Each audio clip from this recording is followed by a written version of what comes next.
Welcome to Unbound, the podcast with Beth Curry, author, storyteller, and survivor.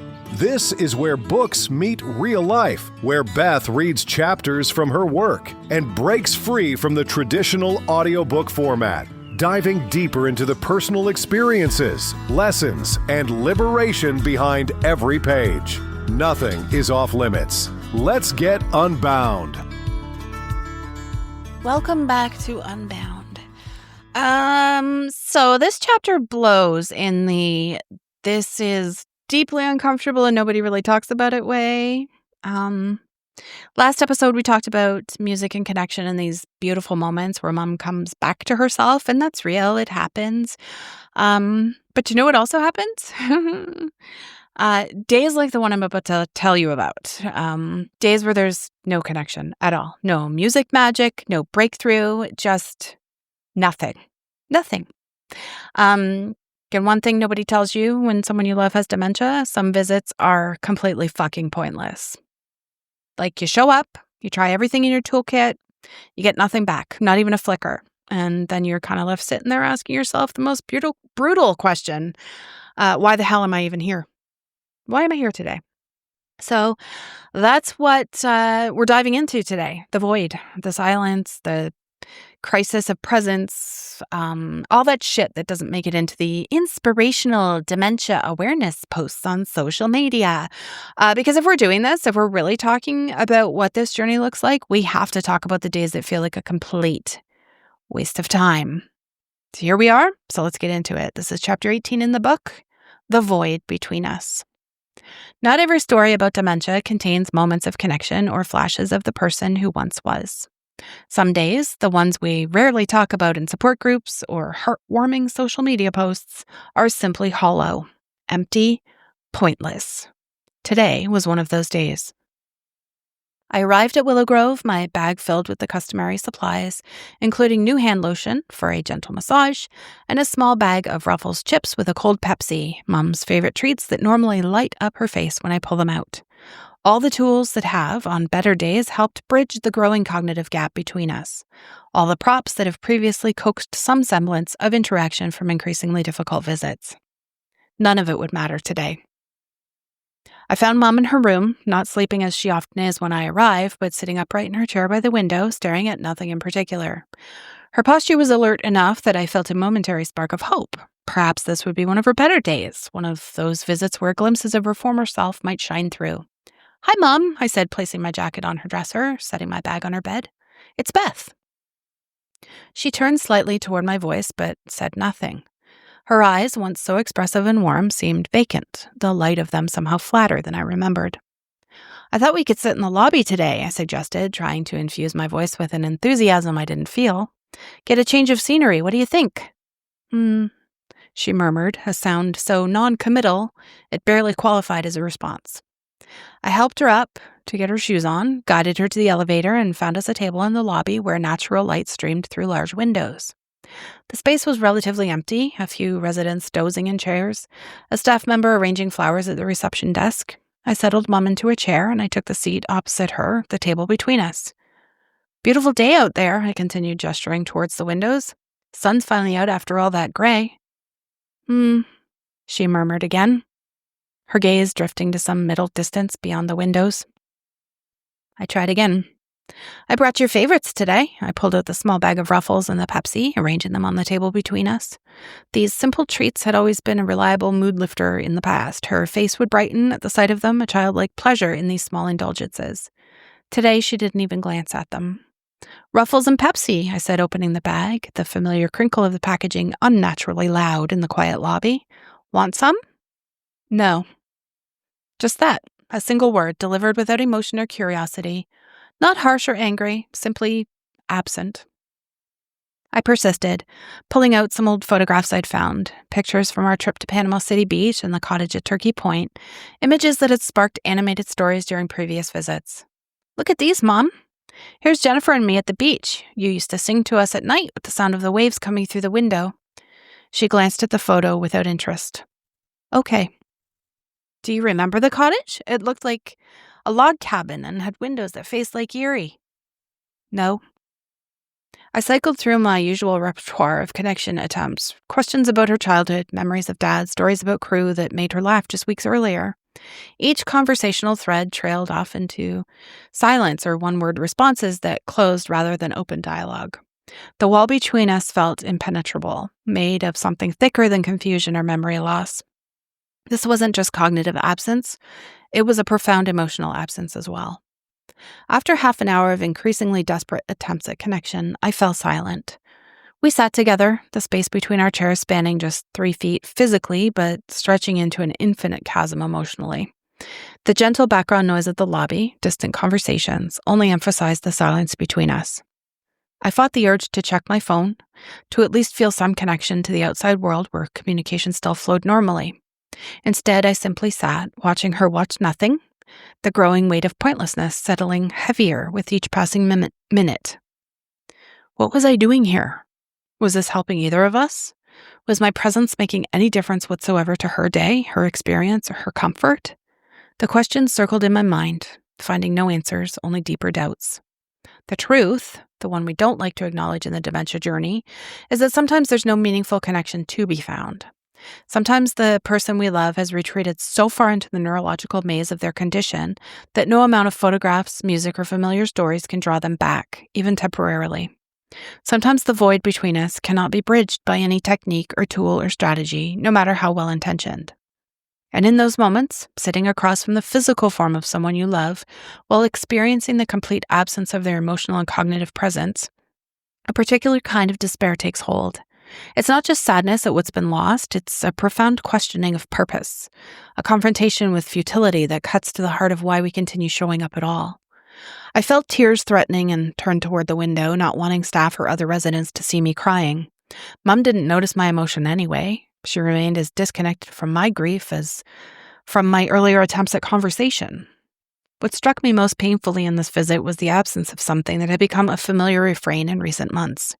Usually at some point during our time together, Mom would reach for my hand and plead, "Can I come home with you? Please take me home. I'll give you all my money."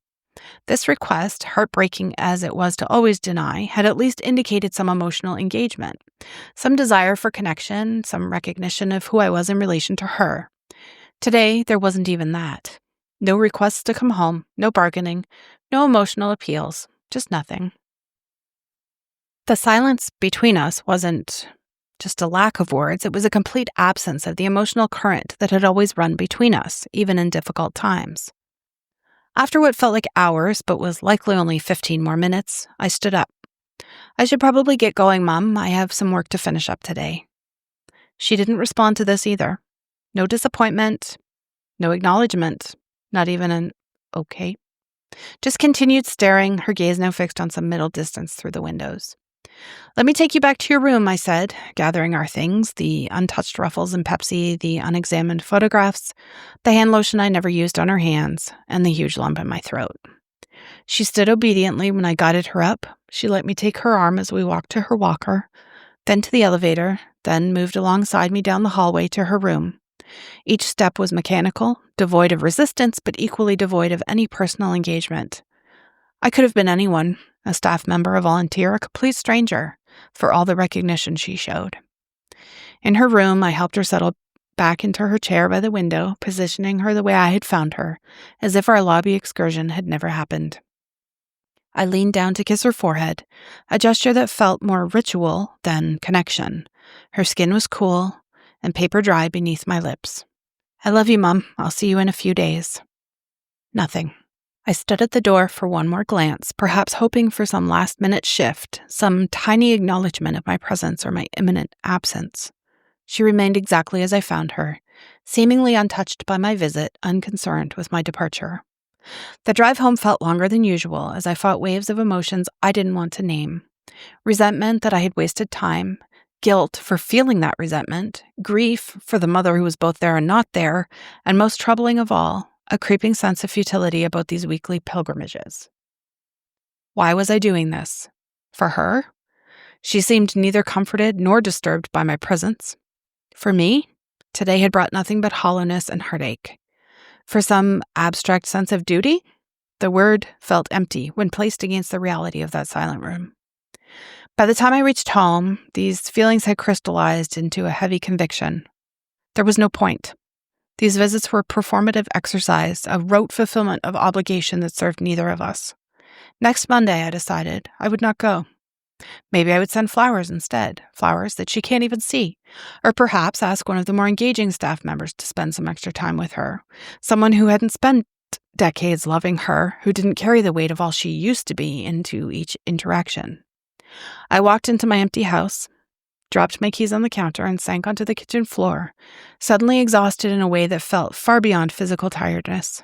This was soul weariness. The kind that comes from pouring energy into an abyss that returns nothing, not even an echo. What I experienced that day has a name in dementia care literature, though it's discussed less often than more hopeful aspects of the journey. Professionals call it communicative disconnection, or sometimes affective absence. Periods when the person with dementia retreats into a state where meaningful interaction becomes nearly impossible. Dr. Elena Mariani, a gerontologist specializing in dementia communication patterns, describes it as the temporary suspension of interactive engagement characterized by minimal verbal response, reduced emotional expression, and diminished social reciprocity. Unlike agitation or distress, which represent active emotional states, this disconnection appears as profound withdrawal from the shared social world. Neurologically, these episodes may correspond to fluctuations in neurotransmitter activity or temporary shifts in blood flow to areas of the brain responsible for social interaction and emotional processing. They're more common in mid to late stage dementia, but can occur earlier, particularly during periods of physiological stress, infection, medication adjustment, or disruptive sleep patterns. For families, these episodes create what dementia care specialists call the crisis of presence. The person is physically present, but psychologically absent in ways that challenge our fundamental understanding of relationship and connection.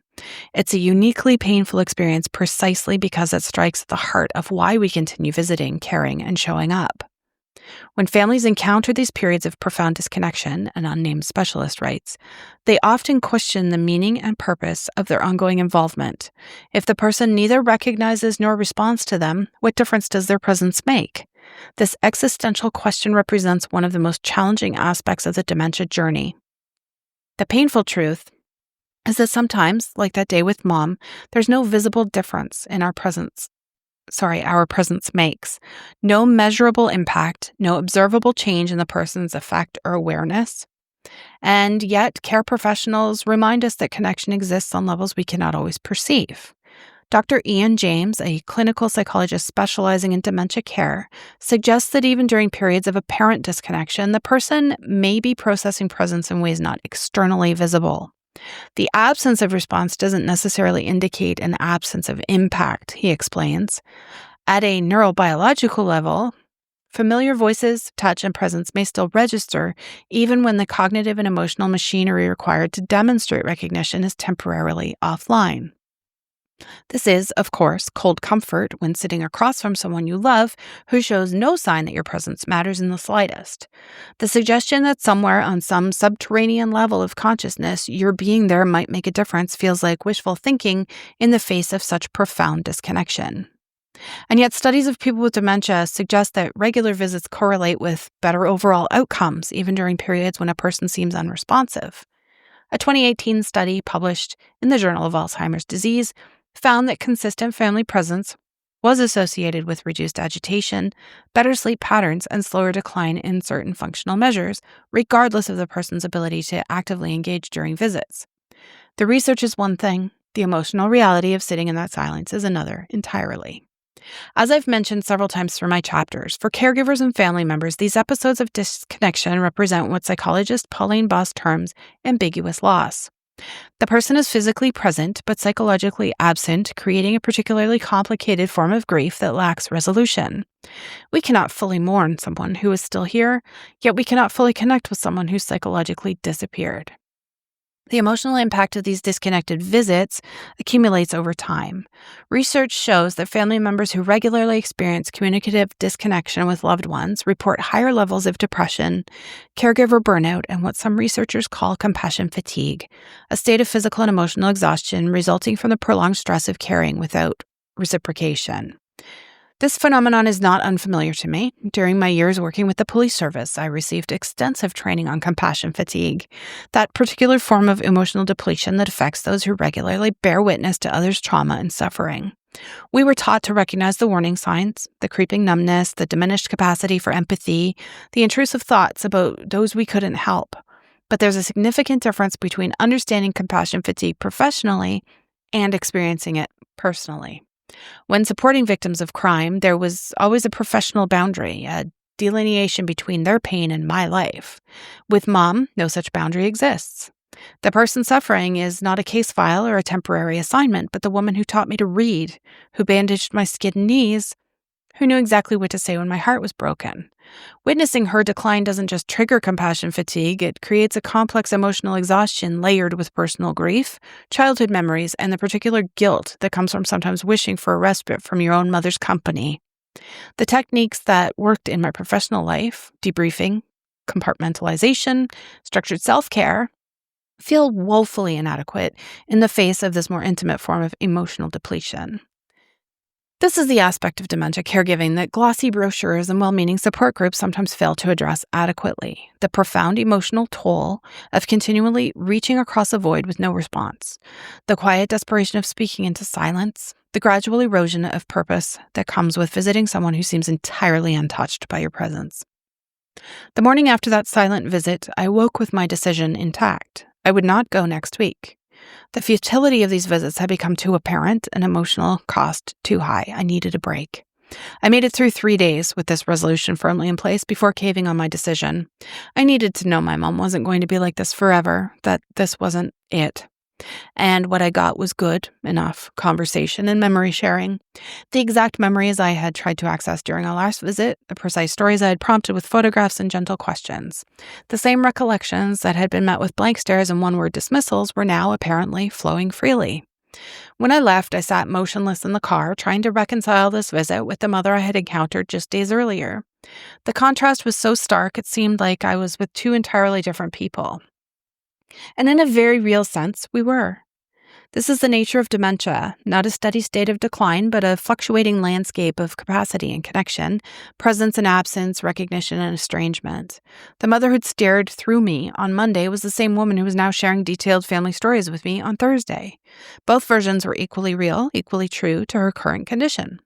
I found myself reconsidering my decision to skip the next Monday visit, not because I suddenly believed every visit would be meaningful. I'd seen enough of dementia's progression to know better than that, but because I was beginning to understand that meaning and connection in this journey don't follow predictable patterns. They emerge unexpectedly, like clearings in a forest that appear and disappear without warning or logic.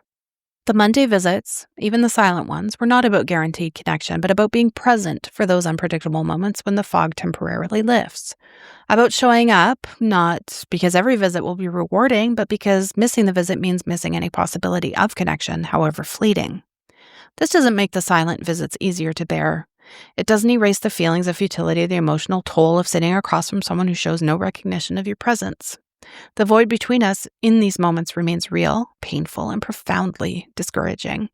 But perhaps there's purpose, even in those difficult visits, not in what happens during them, but the continuity they represent, in the commitment to remain present, even when presence isn't acknowledged, in the willingness to sit with the uncomfortable reality of disconnection rather than avoiding it. Dementia care specialist Teepa Snow describes this as being with, not doing for. Recognizing that sometimes our most important role is simply to bear witness to another's experience, even when that experience doesn't include awareness of us. There is dignity, Snow suggests, in being accompanied through this journey, whether or not the person can acknowledge that accompaniment. The next week, I returned to Willow Grove, my bag still packed with photos, music, and small comforts, but my expectations recalibrated. I no longer expected guaranteed connection. I no longer defined a successful visit solely by Mom's ability to engage or respond. I was simply there, present for whatever version of her showed up that day. As it happened, she was somewhere in the middle. Not the animated, story-sharing woman I saw last time, but not the completely withdrawn presence I had encountered the week before either. She recognized me, smiled briefly, managed some basic conversation punctuated by longer silences. Not a remarkable visit, but not a hollow one either. What had changed wasn't Mom. Her fluctuations would continue, governed by neurological processes beyond anyone's control. What had changed was my understanding of why I was there. Not to receive something, not to find the mother who used to be, but to accompany the mother who is now through whatever mental and emotional landscape she inhabits on any given day. The void between us hasn't disappeared. It still opens without warning, creating visits where connection seems impossible and presence feels futile.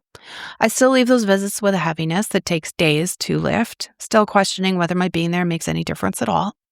These feelings aren't failures of compassion or commitment, they're honest responses to one of the most emotionally complex situations humans can experience.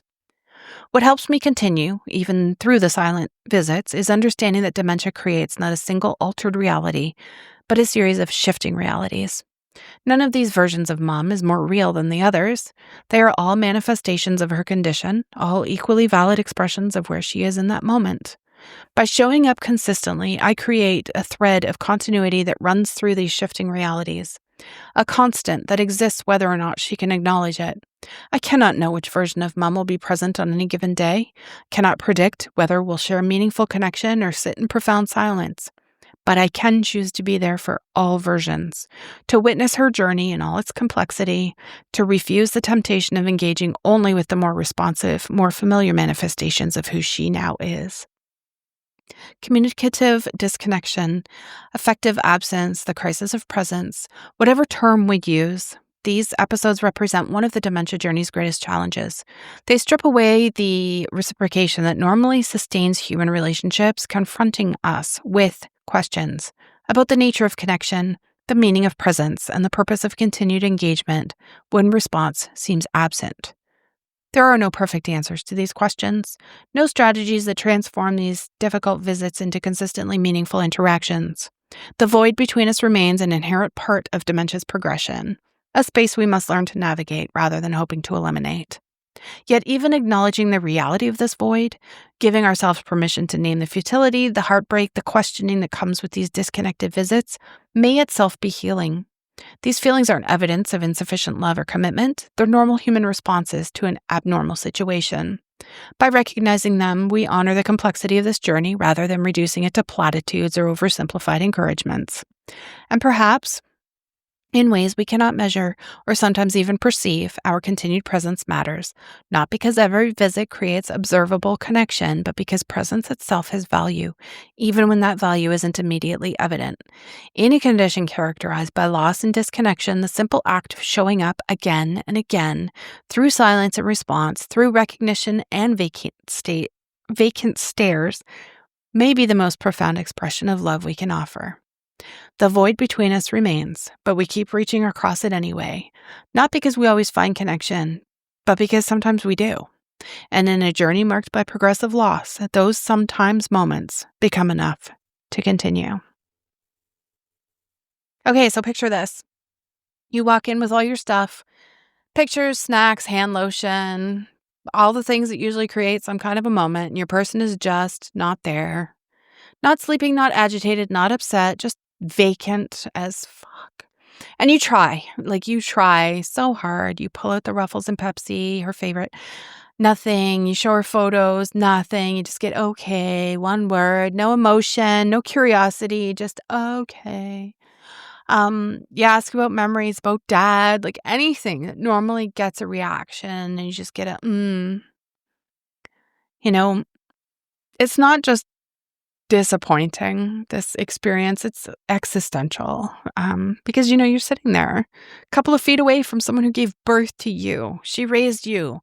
She knows you better than almost anyone in the world, and you are completely, utterly alone. Like, what the hell is that?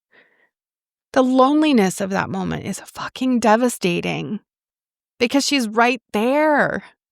You can see her, you can touch her, you can hear her breathing, but she's also gone.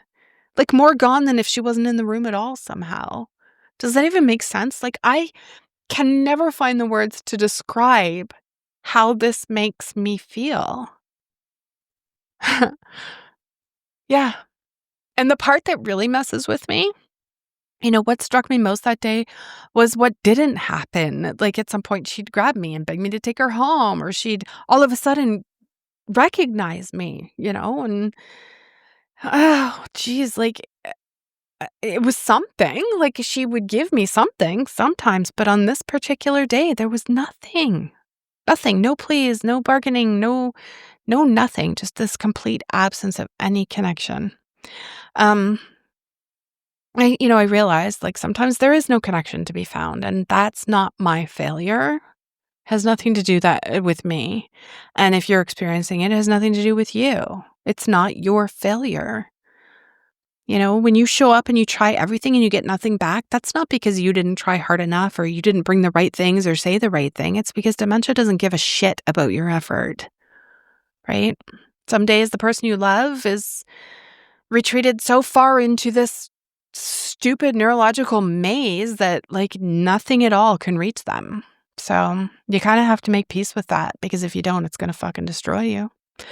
After that visit, when I said I went home and sat on my kitchen floor and decided I was done, like, not done with my mom, but done with, like, these consistent visits. Like, again, I started thinking, like, I'm not going to be able to do this book. I'm not going to get this book done because I'm not going to get enough content. I'm not going to get stories. I'm not going to get, like, I'm just not going to be able to do this. And this is why, because, like, what is the point? I'm wasting my time. I have other jobs to do. I have other things to do. Why am I putting myself through this just to go and sit there for an hour staring at nothing and listening to nothing? And, like I said, I held on to that decision for 3 days, and I wasn't going back the next week, and I was just going to send flowers or whatever, but then I caved, because that's what I do. I cave. I needed to know if that silent, vacant woman was going to be my mom from now on. I needed to know if that was it now. So I went back on the Thursday, off schedule, unplanned, and I got good conversation and memory sharing. The exact memories I'd tried to access during the silent visit, all those stories, all of it just flowing freely. It was like the Monday visit never even happened. And I sat in my car afterward, like, completely mindfucked, trying to reconcile these two versions of my mom, because they were both real, they were both true, they were both her, but they were vastly different experiences for me. Dementia is not a straight line of decline. It's, like, fluctuating constantly. This is why I tell people, I can't make a plan. I'm sorry, I can't tell you if mom will be up for a visit on Friday afternoon. I don't know. I'm sorry. And, like, I can't make a plan to have nice, Christmas dinner or whatever, and just bring mom back to my house, and, like, because I don't know. I don't know what she's going to be like. So I just cannot make these plans. I can't plan to go pick up my mom and take her for a drive because I don't know. Like, some days she's there. Some days she's not. Some days she's somewhere in between, and you have no way of predicting which version you are ever going to get when you walk through the door. So you can't have your loved one become a planned part of your life. And the question becomes, do you keep showing up for the possibility of connection, knowing that some visits will be empty and painful and feel completely pointless? And you know what I figured out? The answer has to be yes. Not because every visit will be rewarding, because it won't. Not because your presence always makes a visible difference, because it doesn't. But because missing the visits means missing any possibility of connection.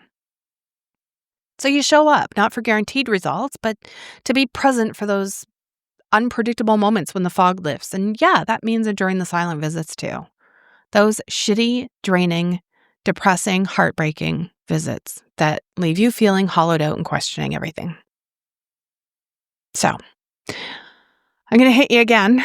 This is probably the 94,000th time I've used this terminology, ambiguous loss. I talk about it a lot. You know that if you've been listening from episode 1. If you've read the book, it's this concept where someone is physically present, but psychologically absent, as I was just for a moment there. It creates this grief that has, like, no resolution. You can't fully mourn them because they're still here. You can't fully connect with them either because they're also gone. This is what I was talking about. Like, two of my closest friends have lost their moms. I haven't lost my mom physically, but on some level I can relate to the fact that they've lost their moms and I've kind of lost mine. But it's really hard to talk about with them because they can't hug their moms and I can hug mine, and my mom can hug me back, and they don't have that. And it breaks my heart for them.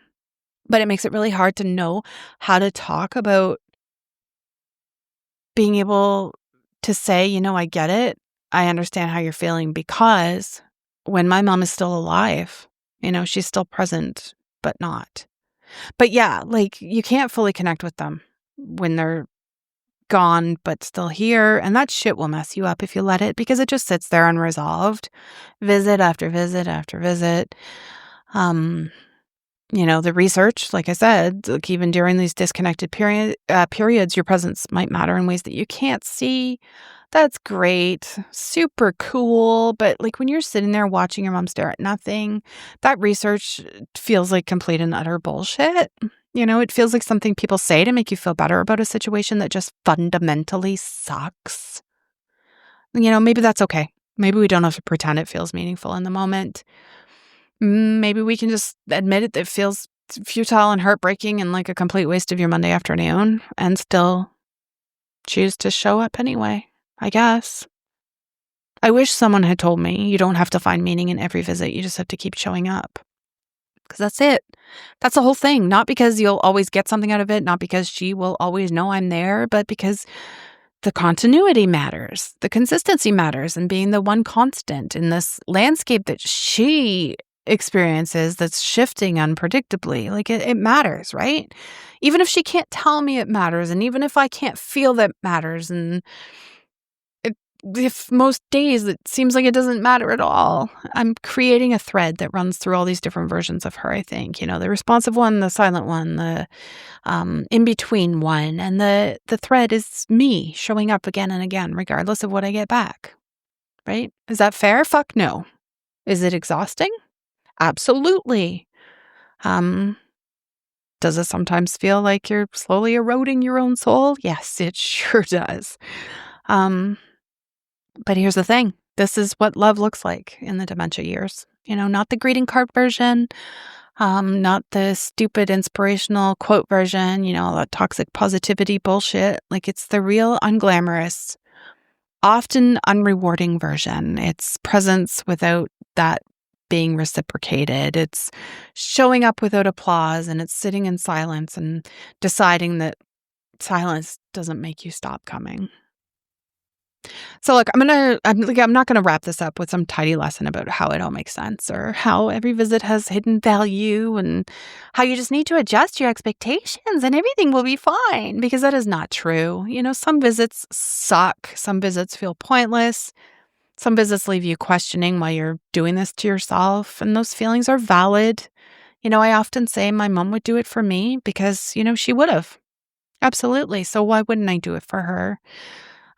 These feelings, they're not evidence that you're failing or that you don't love your person enough. They're just honest emotional responses to one of the hardest experiences a human can go through. The void between you and your person is real. It opens without warning, and when it does, it feels insurmountable. But you keep reaching across it anyway, not because you find connection on the other side, but because sometimes you do. And this journey is defined by loss, right? And those sometimes moments can mean everything. They become enough. They have to be enough, because they're really all we've got, right? So if you're in this right now, if you're dealing with the silent visits and this complete absence of recognition, again, I see you. I know how much it hurts. I know how heavy the doubt gets. And I'm telling you, it's okay to feel all of that and still decide to keep showing up. Not because it will always feel worth it, but because presence has value, even when that value isn't immediately apparent. You can't see it. That's, it has value. And when you don't believe it, it has value. Honestly, it does. The void remains, but we keep reaching across it, because that's what we do for the people we love, even when they can't love us back the way that they used to. Thanks for listening to Unbound. Support and contact info is in the show notes, and I will see you in the next episode. Thanks for listening to Unbound with Beth Curry. Join the conversation in the Facebook group or visit author.bethcurry.com. Want to support the show? Head to ko-fi.com/unbound podcast. Until next time, stay unbound.